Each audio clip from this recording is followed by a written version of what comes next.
liyakubuza. IBhayibheli liyakutshela ukuthi uma iso lakho likonisa likhiphe. So uma wena ubone into ezokwenza ukuthi ulahlekelwe isimilo nothando lwenkosikazi wakho ulandele izinto zomuntu wesifazane, buyisele iso lakho lapho. Bheka umfazi wakho emehlweni. Zinikele ke. Ukilose ukubona ubuhle kuyena ngenxa ukuthi wena ubona ngaphandle yonke into. Uzala ngene ofamemba yakho la ukuthola. Hawu bakumtshela nje. Ushadile yini? Inkanuko.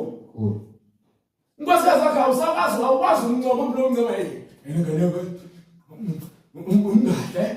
Uma wakuzela into. Yazi lapha ngokwenza ugala ekhaya. Wakugala bandina ungangane.